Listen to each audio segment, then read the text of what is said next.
My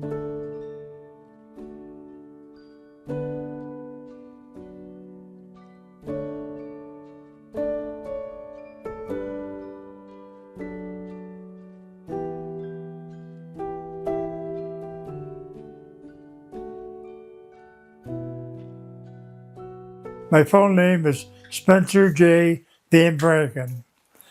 I was born in July 3rd, 1931.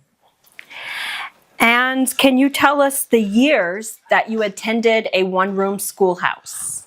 The year that I entered, you had to be 5 years old to start first grade. First grade's up here, I'm sorry. Then, back then, they didn't have kindergarten or preschool. When you started at 5 years old, you started right into first grade. And the thing is, I went my first 4 years at the one-room schoolhouse here in Bemis Heights, and then my father worked road construction as supervisor, and actually moved to Worcester, New York, for my 5th grade, or part of my 5th grade. And do you want me to keep going on my education? Sure. All right. So part of my 5th grade, went to a good sized school there. In fact, still stands in Worcester. And then halfway through that, we moved to Carlisle because they were working on Route 7, New York Route 7, or United States Route 7, and going through Worcester. Then we moved over to Carlisle, which they were working on Route 20, and there it was a 2-room schoolhouse. And there was the grades there was 1 through probably 3, 1, 2, or 3, and then the other room was 3, 4, and 5. Because after, it might have been 6, because my brother was in 7th grade and my sister was in probably 10 or 11, and they had to get on a bus and go to Cobleskill school. And then when we finished there, it was back during the war, and so we moved to North Syracuse. Father worked at Baldwinsville. They were building a supply depot there, and so that was 6th grade there.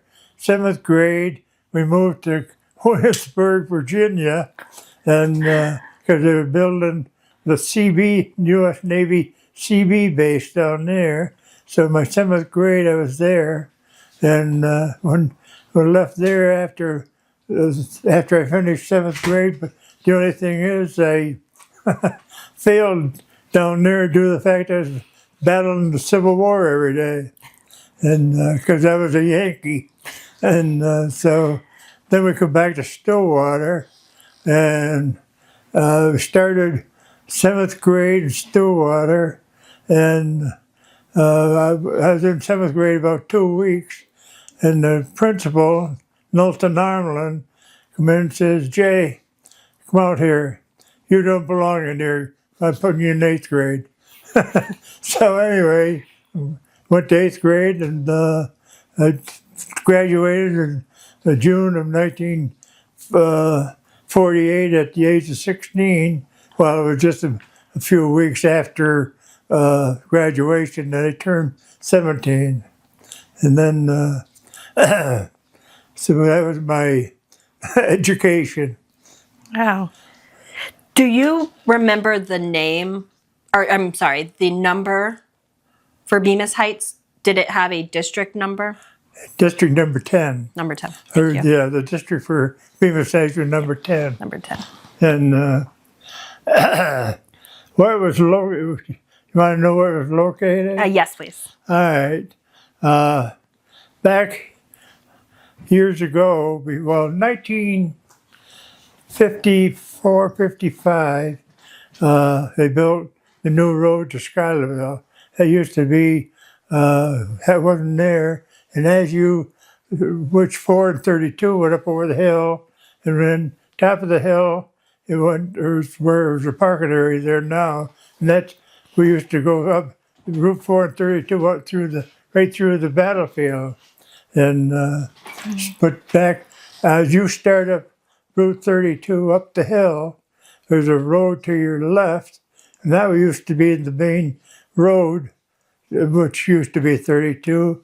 Then just about the way you could see from Route 32 walking up there, you'll see a house, which is on actually where the school was at that time. And so it was a big one. Well, I tried trying to decide. It had to be, probably 30, maybe 25 to 50 bigger size and in size, or could be more, could be less. But there was all 8th grades in it. And as you walk into the building, there was up 2 walls. One where you not very long, but still there was enough room that you hang your coats and stuff and during the winter or whatever.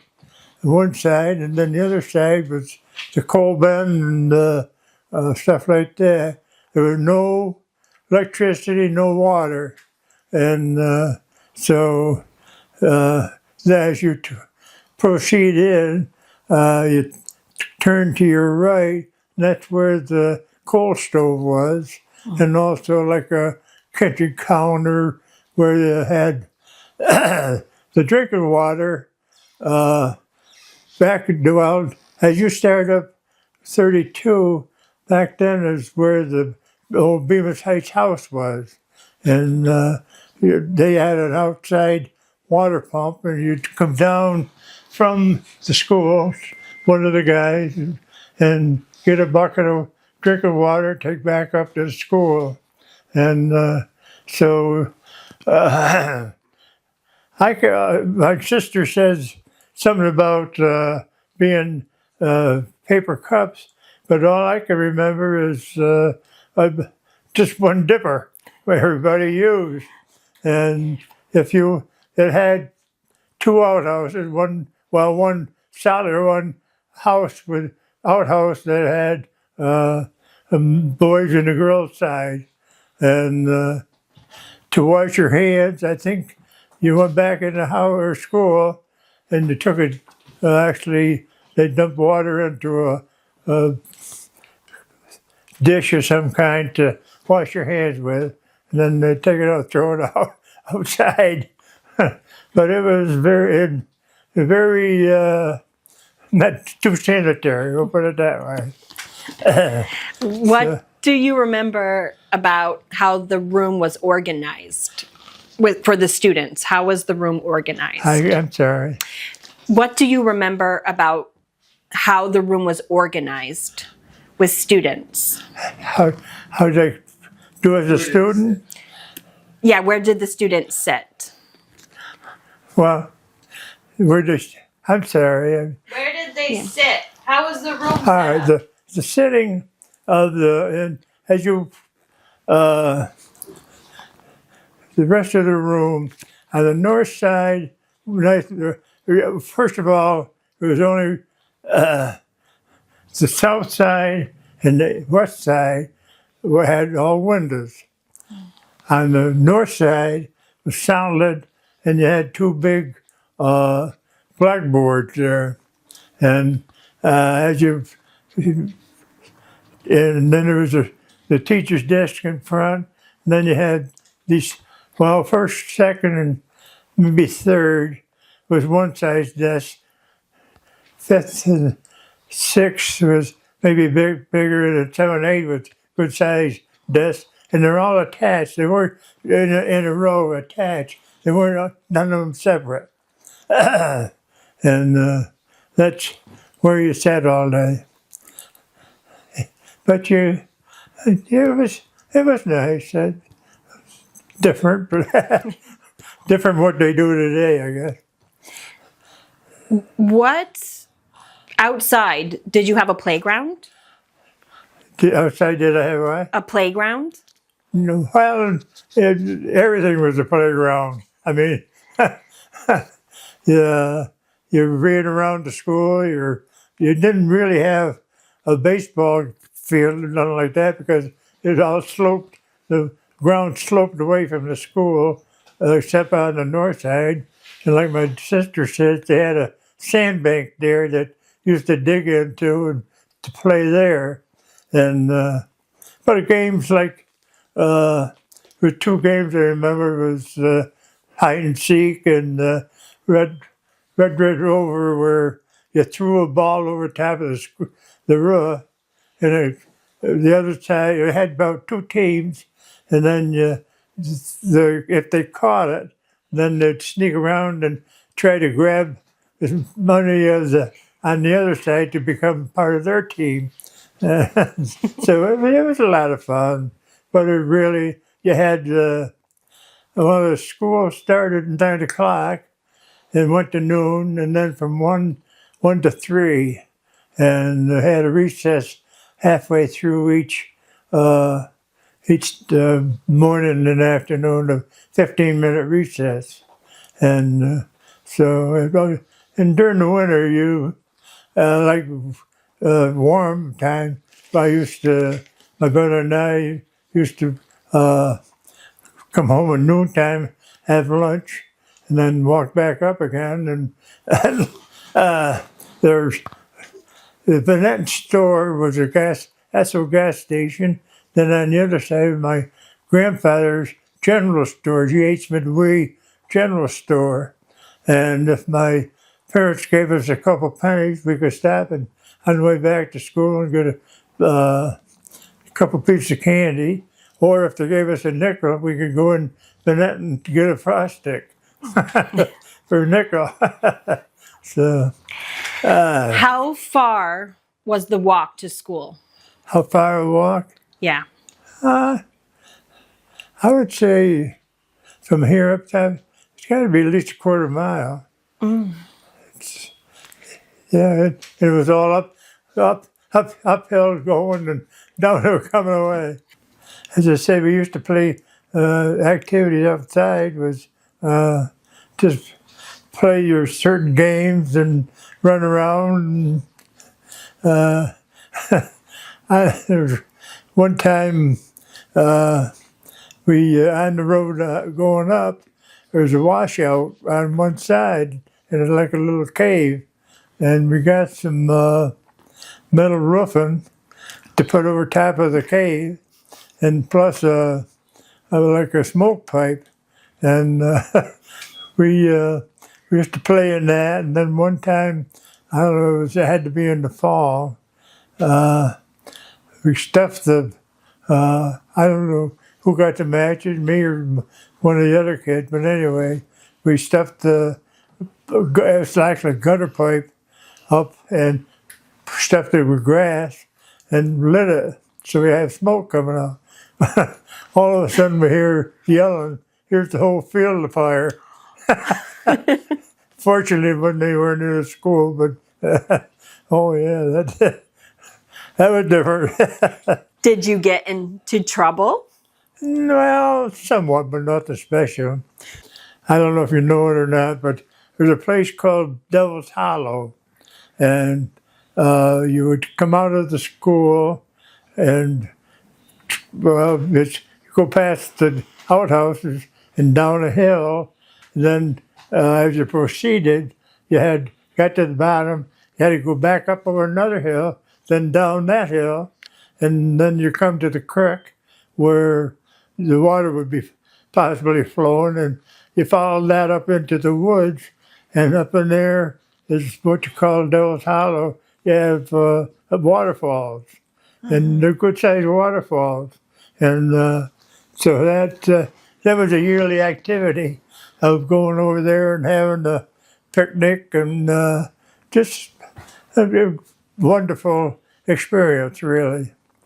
And the only other big activity I remember down, if you turn on 32 and just before that's where the old road used to come down, the main road, and just if when you turned to head up the hill, right across the road used to be a chapel.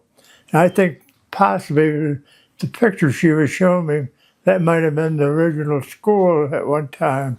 But anyway, every Christmas would, and this had lights where the school didn't, and would put on a Christmas show, and you'd sing and you'd do a little play, and then you'd learn a little poem to recite, and then you drew names and exchange gifts with other kids, and plus give the teacher a present, and the teacher would give every one of us a present. And it was a good time, really, every year. So, other than that, really, I remember one time, though, this house, you got next door, then you got the trailer down, not well, it's a house, but there's a creek there, or where the water, well, that creek used to twirl around, and that big house that just north of there, you used to have to get across the bridge to get to it. Back before when they rerouted the road, then they changed that off, put a new way for the creek to run to the river. So, yeah, one time and there was a little waterfall in that, and on the way back to school, and the suckers were running. And so we're down grabbing the suckers out of the water, and then just throw them away. And then just so happens, I think it was Winans, his name, was superintendent of the school. And I guess we were running a little late for school, going back at noon time, and he'd come and chew their butt out and get out the school. Busted. So it was a good memory, really. Teaching well, school-wise itself, we used to, first thing in the morning, just everybody would pledge allegiance to the flag. Then you'd sing a couple of songs, not necessarily the anthem, but, well, God Bless America, or something along that line. Which was fun. And then, as I say, the teachers, like I said, the desks were probably, I told you, they're 1 to 3 and 3 or 4 and 4 to 6. And the big kids they had good sized desks in order to fit into them. And the teacher would, my first name, the name of the first teacher was Mrs. Tinney from Mechanicville. And I don't know what in the world I was doing. But anyway, all of a sudden, I guess I was talking too much or something. And all of a sudden she comes down, she put your hand out, and she takes a ruler and wraps my hand a couple of times. My brother, and I said, George! And my brother said, oh, that hurt. And I guess I stopped talking, but put it that way. And, but she'd set up your sister for your class to work away on something for a while, and she would proceed down to the other classes. And the second teacher was Nellie Morehouse was her name. If you go to Malta Ridge and turn on the road that takes you over to Vaults, and as you go past the Northway, just past the Northway, there's a road to your left. There's a farmhouse there, and that's where she lived. And so I don't know, I have no idea who lives there now. But anyway, her name was Nellie. Oh, what a wonderful woman she was. All of us loved her. Why did you love her? Pardon? Why did you love her? Why? Why did I love her? Oh, she's just so nice. Oh, I love her. Oh, I think all the kids loved her, and because she couldn't do enough for you. What types of subjects did you learn in school? Reading. Oh, that's something else. Across the front of the school, north wall, so to speak, all across, they had all your alphabet with capital or small letter, each individual, and but reading and arithmetic and I don't know so much history. I know at least there, but I don't know, it was enough to keep you occupied for the day. Tell us about your friends. My what? Your friends. My friends? Well, we had, there was, and you'll see in the front row, was myself, Peggy, my brother, Bob DeWitt, and there was a black kid named Leo Foster. Well, the Foster family lived down here, about in the middle of what you call VanVranken Loop here. And we lived in the big house, which we had burned down.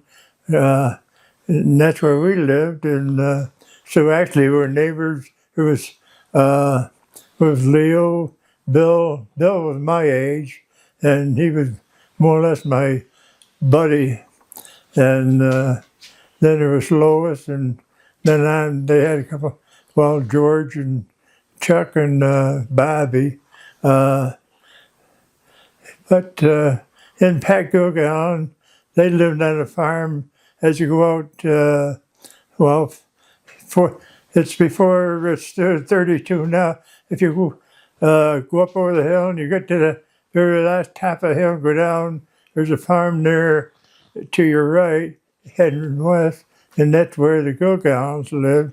In fact, in that picture is June Gilgown and Howard Burnett, and later in life they married. And they were all good kids, and everybody got along great, really. Well, lunch actually, as I said, most of the time we came home to eat, and would have something here to eat and next door, and then turn around and go back up and, as I say, stop on the way back and pick up either some candy. It all depends if your parents gave you any pennies or a nickel. So, but if you laid up there, ate lunch and then went out and played outside doing something with the other group. Do you remember your teacher giving you chores? The teacher giving us toys? Chores.